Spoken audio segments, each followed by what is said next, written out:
Hello. नमस्कार दोस्तों।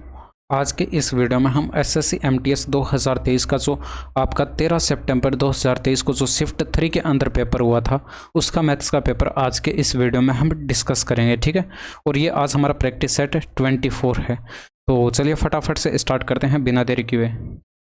इसमें देखिए कैलकुलेशन है। अब देखिए कैलकुलेशन आप जिस भी तरीके से कराना चाहें करा सकते हैं। इसमें देखिए यहाँ पर 20 पंचे 100 हो गया।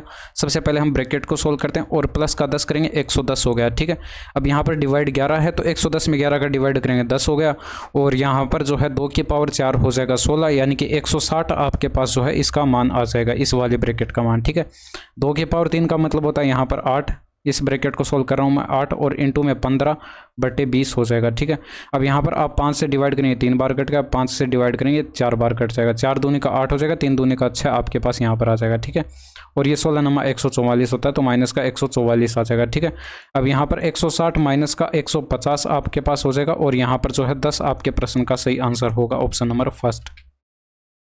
इसमें देखिए एक इसी काम को जो है 10 दिनों में पूरा कर सकता है, वह 4 दिन तक काम करता है, ठीक है। 4 दिन काम करता है और फिर काम बंद कर देता है। बी से इस काम को जो है 9 दिनों में पूरा करता है।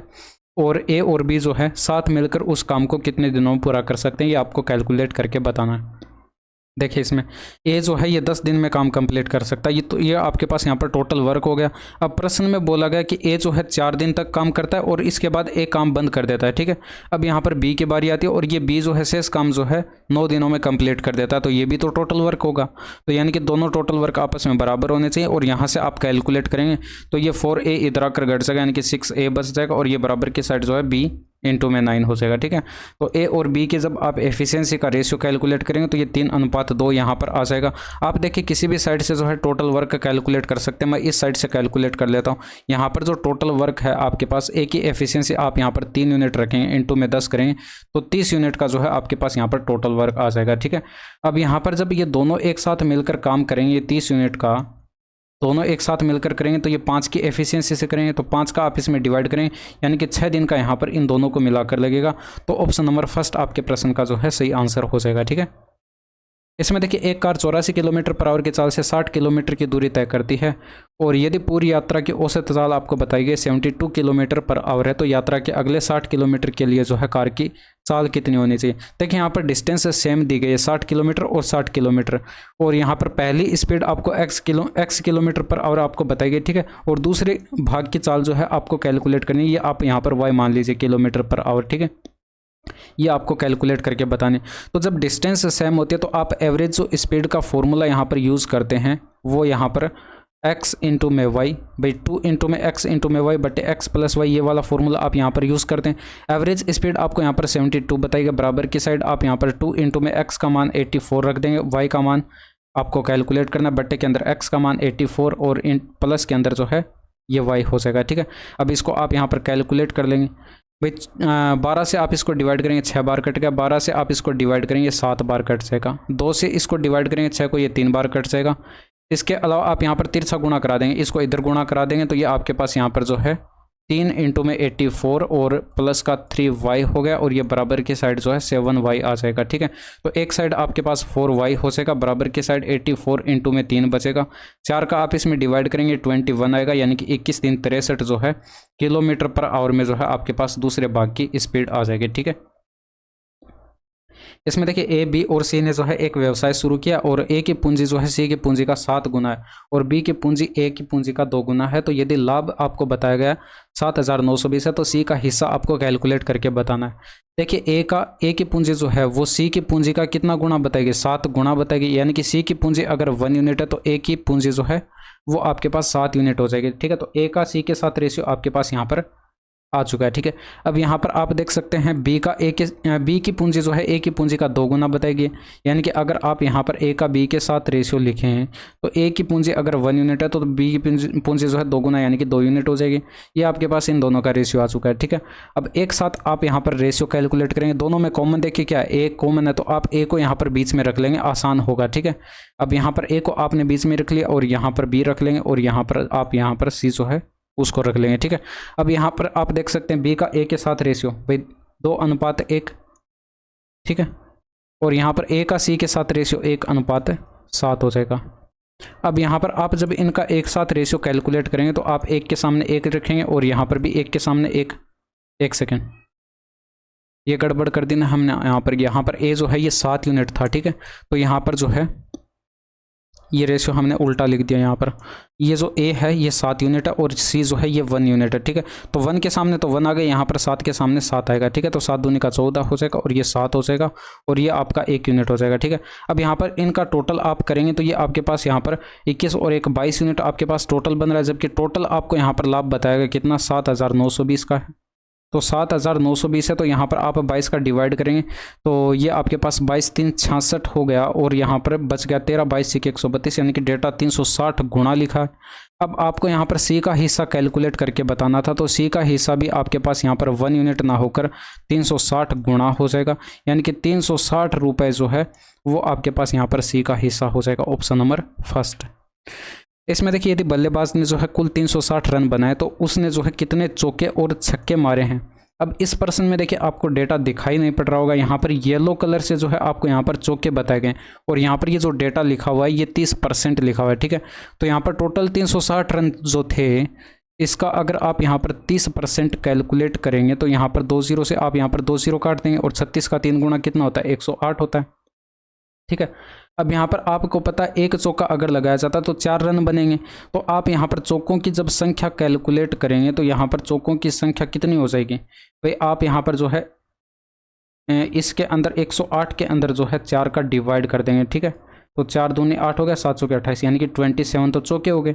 अब यहाँ पर देखिए पहले चौकों की संख्या आएगी और पहले चौकों की संख्या देखिए 27 आपको एक ही ऑप्शन में दिखाई पड़ रही है, आंसर लगा दीजिए भाई। अगला आपको कैलकुलेट ही नहीं करना, अगर आप कैलकुलेट करना चाहें तो कैलकुलेट कर भी सकते हैं। इसमें देखिए यहाँ पर छक्कों की संख्या जो है यहाँ पर बताई गई, ये 10% आपको यहाँ पर दिया गया, ठीक है। तो आप 360 का क्या करेंगे 10% कैलकुलेट करेंगे। 10% के फ्रैक्शन वैल्यू 1/10 होते हैं, या फिर आप इसका जो है 1/100 कैलकुलेट करेंगे 10%, ठीक है। 10% कैलकुलेट करेंगे, ठीक है। तो यहाँ पर 2 0 से आप 2 0 काट देंगे भाई। 10% की फ्रैक्शन वैल्यू 1/10 होती है, आपको डायरेक्ट दिखाई पड़ रहा था 36 आ जाएगा। अब एक छक्का जब लगाया जाता है तो यहाँ पर 6 रन बनते हैं। तो छक्कों की संख्या जब आप यहाँ पर कैलकुलेट करेंगे तो 36 के अंदर आपको यहाँ पर 6 का डिवाइड कर देना, यानी कि 6 × 36, यानी कि यहाँ पर छक्कों की संख्या कितनी हो जाएगी 6 हो जाएगी, ठीक है। इसमें देखिए एक व्यक्ति 5 वर्ष के लिए जो 5% वार्षिक साधारण ब्याज दर पर जो है 5,000 का निवेश करता है। 5 वर्ष के अंत में वह पूरी धनराशि को उसी ब्याज दर पर 3 वर्षों के लिए फिर से निवेश करता है। 8 वर्ष के अंत में व्यक्ति द्वारा अर्जित कुल ब्याज कितना है, ये आपको यहाँ पर कैलकुलेट करके बताना है। तो देख लीजिए यहाँ पर भाई 5 × 5 से 25% का यहाँ पर ब्याज मिल जाएगा, तो अमाउंट आप 125% डायरेक्ट कैलकुलेट कर सकते हैं, ठीक है। बट यहाँ पर देखिए आप ब्याज कैलकुलेट करें तो ये धनराशि आपको जो है मूलधन जो है आपको बताइए यहाँ पर जो है 5,000 बताया गया, ठीक है। रेट ऑफ इंटरेस्ट 5% टाइम जो है 5 वर्ष का, तो PRT डिवाइडेड बाय 100 वाले फॉर्मूले से जो है हमने यहाँ पर ब्याज कैलकुलेट कर लिया। 25 × 5 125 और यहाँ पर 125 का 5 गुना करेंगे तो 25 × 5 125 और ये आपके पास यहाँ पर जो है सॉरी यहाँ पर 25 × 5 25 हो जाएगा, 25 × 5 125, ठीक है। तो यहाँ पर ये आगे 1 0 आ जाएगा, तो 1250 का यहाँ पर ये ब्याज मिल जाएगा और यहाँ पर ये प्रिंसिपल आपके पास 5000 है, ठीक है। तो अमाउंट जब आप यहाँ पर कैलकुलेट करेंगे तो 5000 में ये जो ब्याज आपके पास कैलकुलेट होकर आया 1250 वो आप इसमें ऐड कर देंगे, यानी कि 6250 हो जाएगा, ठीक है। अब यहाँ पर देखिए आपको इसको principle as a principle use करना है, ठीक है। अब यहाँ पर 6250 का ये जो प्रिंसिपल है इस पर यहाँ पर उसी ब्याज दर से 5% से 3 वर्ष का आपको यहाँ पर ब्याज कैलकुलेट करना है, ठीक है। तो डिवाइड 100 से करेंगे तो ये 0 से यहाँ पर 0 कट गया। 5 × 15 से आप ऊपर गुणा कराएंगे तो 15 × 5 = 75 का 5 हो गया, फिर हासिल 7 आएगी 30 और ये 37 का 7 हासिल 3 और ये 93 हो जाएगा और बट्टे में 10 है, इस कारण से एक स्थान पर 10 मिलवा जाएगा, ठीक है। तो यहाँ पर आपके पास ब्याज ये मिला और पहले जो आपके पास ब्याज मिला था ये दोनों मिलाकर आपके पास यहाँ पर टोटल कितने का ब्याज मिल रहा है आप यहाँ पर देख सकते हैं, ये 2187.5 हो जाएगा और ये आपको जो है ऑप्शन नंबर 3 में दिखाई पड़ रहा है, ठीक है। इसमें देखिए 32 व्यक्तियों का औसत व्यय जो है वो आपको बताएगा 6000 रुपये और अन्य 40 व्यक्तियों का औसत व्यय बताएगा 3300 रुपये है। तो पूरे समूह का औसत व्यय आपको कैलकुलेट करके बताना। देखिए इस प्रश्न को आप 2 तरीके से बना सकते हैं। इसमें देखिए यहाँ पर ये आपके पास 40 व्यक्तियों का अगर औसत व्यय जो है वो 6000 बताया गया होता तो एवरेज भी हमारा 6000 होता सभी का मिलाकर, दोनों समूह का मिलाकर। बट यहाँ पर कम देखिए कितना बताया गया भाई, यहाँ पर आपको ये 2700 कम दिखाई पड़ रहा है ना। तो यहाँ पर ये जो आपके पास एवरेज जो होना चाहिए था भाई 6000 होता तो एवरेज हमारा 6000 होता, बट यहाँ पर 2700 कम है तो 2700 की यहाँ पर कमी होगी। अब देखिए कितने व्यक्तियों का कम है, 2700 यूनिट। भाई यहाँ पर जो 40 व्यक्तियों का कम है तो आप इनटू में 40 करेंगे। अब ये जो टोटल कमी होगी ये आप डायरेक्ट इसमें से माइनस नहीं करेंगे। भाई टोटल आपके पास समूह के अंदर जो है व्यक्ति कितने हो जाएंगे, 72 हो जाएंगे, तो आप 72 का इसमें डिवाइड करेंगे। ठीक है, अब आप इसको कैलकुलेट कर लीजिए। भाई आप यहाँ पर देख सकते हैं, आप इसको 9 से डिवाइड करेंगे, ये यहाँ पर जो है 300 हो जाएगा, और 9 से आप इसको डिवाइड करेंगे, ये 8 हो जाएगा, 8 5 40 हो गया, और ये 5 3 का 1500 हो जाएगा। 1500 आप 6000 में से माइनस करेंगे तो 4500 आपके पास एवरेज आ जाएगा। ठीक है, ये तो इसका हो गया मेथड फर्स्ट। इसका एक मेथड और बता देता हूँ, यहाँ पर मेथड 2। आप इसको देखिए इस तरह से भी कैलकुलेट कर सकते हैं बेसिक से।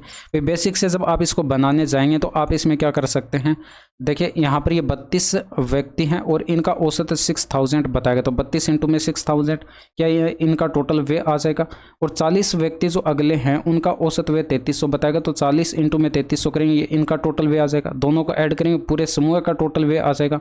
और पूरे समूह के अंदर जो है 72 व्यक्ति हैं, तो आप इसमें 72 का डिवाइड करेंगे, तब भी आपके पास जो है एवरेज 4500 आएगा। चाहे तो आप इसको कैलकुलेट करके देख सकते हैं। अब यहाँ पर मैं कैलकुलेट करके दिखा देता हूँ, हालांकि कैलकुलेशन आपको कर लेनी चाहिए। ठीक है, अब इसमें देखिए यहाँ पर आप 8 कॉमन लेकर काट दीजिए, 800 के 32 हो गया, और यहाँ पर 8 5 40 हो गया, और यहाँ पर 8 से काटेंगे तो 8 9 72 हो गया। ठीक है, अब ये 3 से फिर कट रहा है, यानी कि 3 बार कट जाएगा, और यहाँ पर 3 कॉमन लेंगे तो ये आपके पास यहाँ पर 2000 बचेगा, और यहाँ पर ये 1100 हो जाएगा। ठीक है, अब यहाँ पर आप देख सकते हैं ये 5500 बनेगा और ये 8000 बनेगा, यानी कि 5500 और 8000 13500 आपके पास बन जाएगा, और बट्टे के अंदर 3 है, तो 4 तिया 12 हो गया, 5 तिया 15 हो गया, 2 जीरो लगा देंगे, यानी कि 4500 आपके प्रश्न का सही आंसर हो जाएगा। 2 मेथड मैंने आपके इसके बता दिए। ठीक है, अब इसमें देखिए माइक्रोवेव और एक डिश वॉशिंग मशीन जो है प्रत्येक को 27000 के मूल्य पर बेचा गया।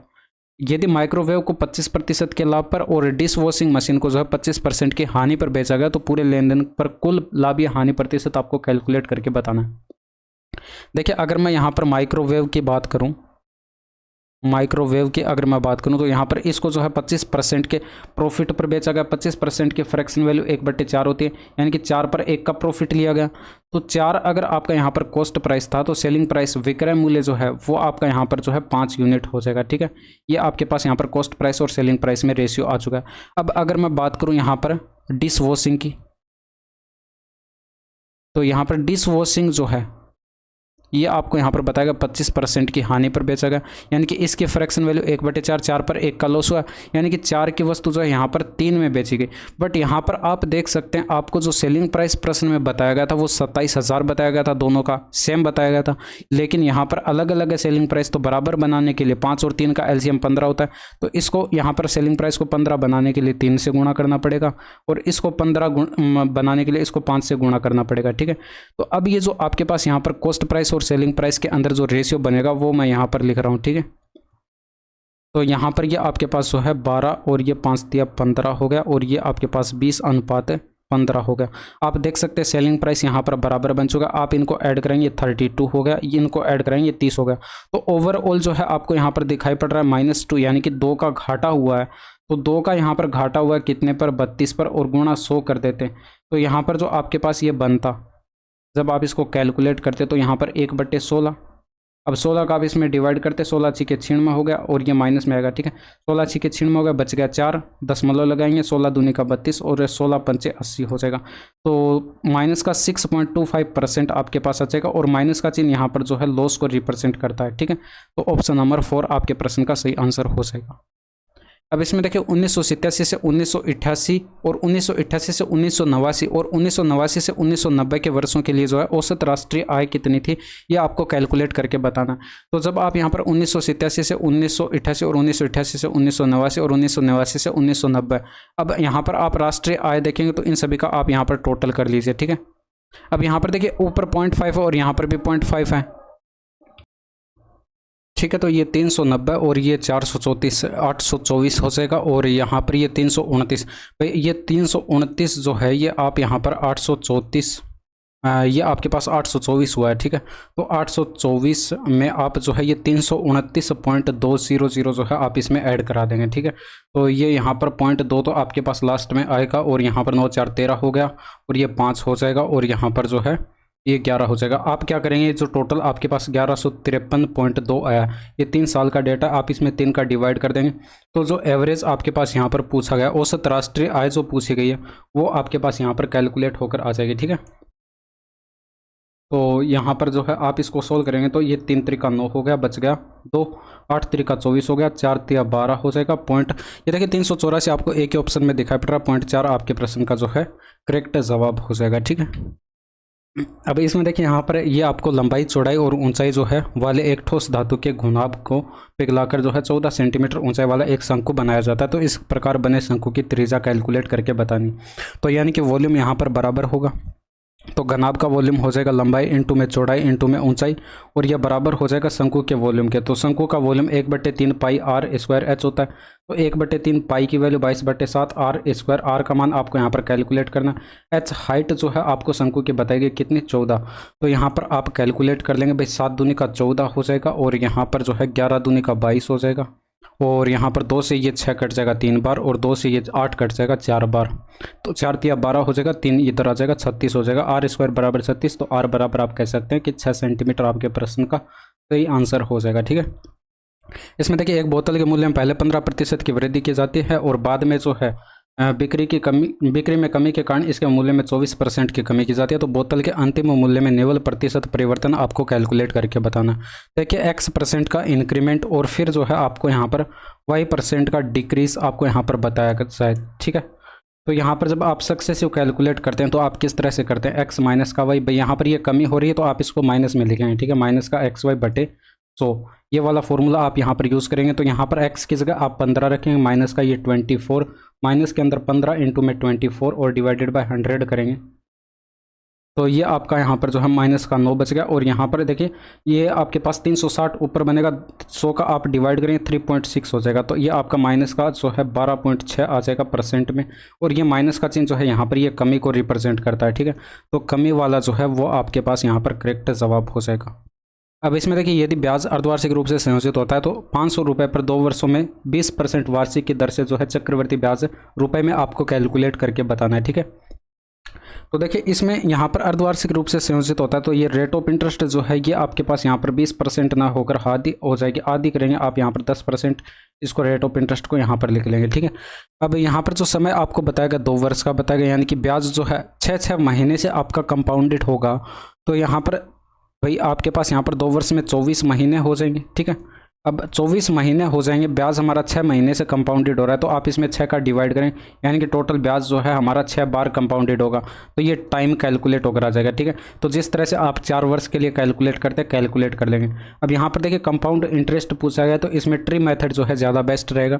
इसमें देखिए यहाँ पर ये 500 का आपको जो है ये प्रिंसिपल बताया गया। ठीक है, अब यहाँ पर देखिए इसका 10% आप कैलकुलेट करेंगे, तो पहली बार इसका 10% जो है वो आपको यहाँ पर 50 का ब्याज मिलेगा। ठीक है, इसका 10%। अब दूसरी बार क्या होगा कि 10% इसका 50 तो यहाँ पर ब्याज मिलेगा ही मिलेगा, लेकिन ये ब्याज जो मिला था पहले 50, इस पर भी 10% का ब्याज मिलेगा, यानी कि 50 का 10% कैलकुलेट करेंगे 5 हो जाएगा। ठीक है, अब तीसरी बार 50 का तो ब्याज मिलेगा ही मिलेगा, 500 का 10%, बट यहाँ पर ये 50 2 बार मिला हुआ, इनका 10% आपको यहाँ पर ब्याज मिलेगा, यानी कि 2 बार 5 मिलेगा। ठीक है, अब ये 5 था, इस पर भी 10% का ब्याज मिलेगा, यानी कि इसका 10% 0.5 हो जाएगा।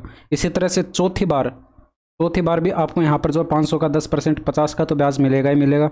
3 बार आपको यहाँ पर 5 का ब्याज मिलेगा, और 3 बार 5 है तो 0.5 और 0.5 और ये 0.5, और एक बार 0.5 है तो इसका 10% 0.05 हो जाएगा। ठीक है, आप इनका टोटल कर लीजिए, कंपाउंड इंटरेस्ट आपके पास यहाँ पर कैलकुलेट होकर आ जाएगा CI।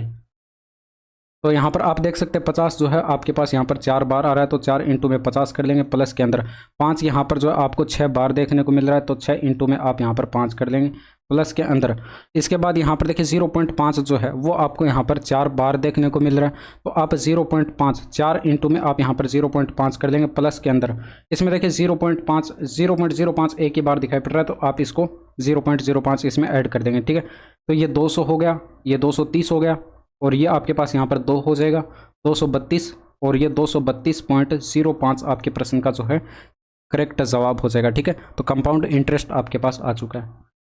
अब इसमें देखिए 3 अंकों की वह सबसे बड़ी संख्या कौन सी है जिससे जो है 4, 8 और 9 से भाग देने पर कोई शेषफल नहीं बचेगा, यानी कि इन तीनों से जो है कंप्लीट डिवाइड होनी चाहिए वो संख्या। तो सबसे पहले देखिए 4 से डिविजिबिलिटी चेक करते हैं, तो यहाँ पर लास्ट के 2 अंक जो है 4 से डिविजिबल होने चाहिए। इसमें लास्ट के 2 अंक 4 से डिविजिबल नहीं है, छोड़ दीजिए, ठीक है। बाकी 3 ऑप्शन में जो है 4 से ये डिविजिबल दे रखे हैं, ठीक है। इसके बाद यहाँ पर देखिए 9 का आसान होता है, तो 9 का चेक करते हैं। ये आपका जो है 9 कट जाएगा, 4 2 6 9 से नहीं कटेगा, ये 9 से डिविजिबल नहीं है। और यहाँ पर 9 कट जाएगा और यहाँ पर 3 2 6 9 से नहीं कटेगा, तो यहाँ पर ये भी 9 से डिविजिबल नहीं है, बचा ऑप्शन 1। आंसर आप यहाँ पर लगा देते हैं, ठीक है।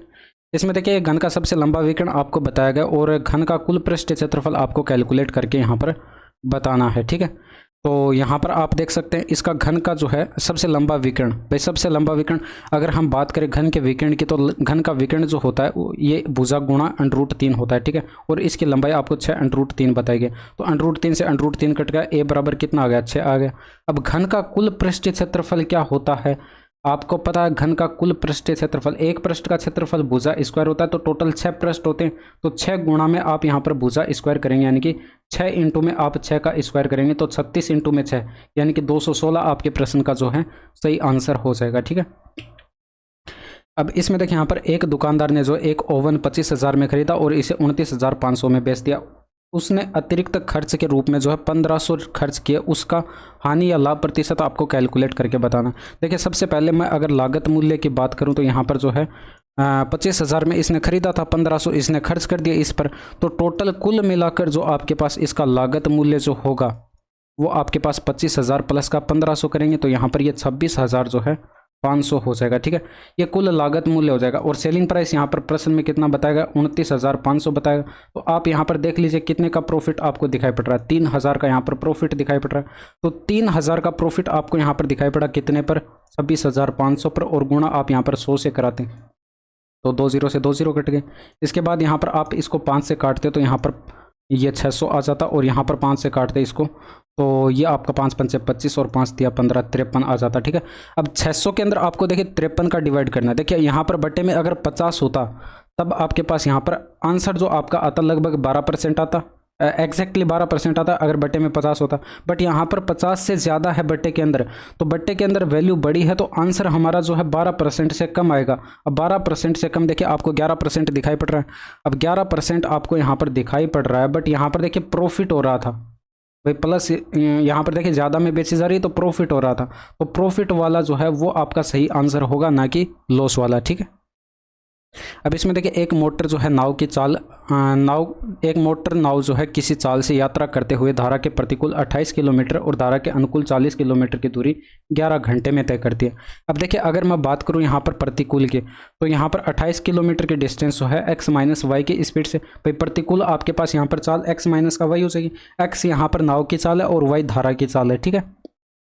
इसके बाद यहाँ पर अगले 40 किलोमीटर की बात करें तो ये अनुकूल दिशा में कवर हुई है, यानी कि x प्लस का y की स्पीड से, और ये टोटल जो टाइम लगेगा, भाई दूरी बट्टे चाल करते हैं यहाँ पर टाइम आता है, इन दोनों को ऐड किया टोटल टाइम आएगा, जो कि प्रश्न में यहाँ पर 11 घंटे बताएगा, तो बराबर 11 कर दीजिए। इसी तरह से यहाँ पर देखिए आगे बढ़ेंगे, उसी चाल से वह धारा के अनुकूल 30 किलोमीटर और धारा के प्रतिकूल 16 किलोमीटर की यात्रा जो है 7 घंटे में तय करती है, तो धारा की चाल बतानी, यानी कि y का मान आपको कैलकुलेट करके बताना। देखिए यहाँ पर अनुकूल की बात हुई और प्रतिकूल यहाँ पर 16 किलोमीटर चलता है, ठीक है। ये आपके पास यहाँ पर प्रतिकूल 16 किलोमीटर चलती है, तो x माइनस का y बटे में आप यहाँ पर रख देंगे, ठीक है। और प्लस के अंदर ये अनुकूल आपको 30 किलोमीटर बताएगा, तो 30 बटे x प्लस का y करेंगे, और यहाँ पर जो टोटल टाइम लग रहा है वो 7 घंटे का बताएगा। अब देखिए इसमें करना कुछ नहीं, आपने छोटी कक्षाओं में 2 चरों वाले रैखिक समीकरण आपने सोल्व किए होंगे, उस तरह से आप इसको सोल्व कर सकते हैं, बट इसको सोल्व करने में टाइम लगेगा उस तरीके से अगर आप सोल्व करने जाएंगे, तो आपको थोड़ा सा यहाँ पर वैल्यू अज्यूम करके देखना है। देखिए यहाँ पर बराबर आपको 7 दिखाई पड़ रहा है, अगर आप यहाँ पर x माइनस वाई की जगह आप यहाँ पर 4 रख दें, ठीक है, और x प्लस वाई की जगह आप यहाँ पर 10 रख दें, तो देखिए 4 चौके 16 हो गया, और यहाँ पर ये 10 से डिवाइड करेंगे 3 हो गया, 4 प्लस 3 बराबर 7 आ जाएगा, ठीक है। इसी तरह से यहाँ पर भी आप देखिए 4 रखेंगे तो 7 चौके 28 हो गया, 10 रखेंगे तो ये 4 हो जाएगा, ठीक है। तो 7 4 बराबर 11 आ रहा है, यानी कि यहाँ पर x माइनस वाई बराबर हमें 4 मिल गया, और x प्लस वाई बराबर आपको यहाँ पर 10 मिल गया, ठीक है। पूरा सोल्व करने की आवश्यकता नहीं है, थोड़ी सी आप यहाँ पर दिमाग लगाएंगे तो ये आपको वैल्यू दिखाई पड़ जाएंगे, ठीक है। अब इसमें देखिए यहाँ पर x माइनस वाई बराबर आपके पास है, x प्लस वाई बराबर आपके पास है, तो आप x बराबर कैलकुलेट कर सकते हैं। आप क्या करेंगे, 4 प्लस का 10 करेंगे बट्टे 2 करेंगे, 14/2 यानी कि 7 आ जाएगा। ठीक है, अब ये x जो है ये नाव की चाल है, मैंने आपको पहले ही बताया था।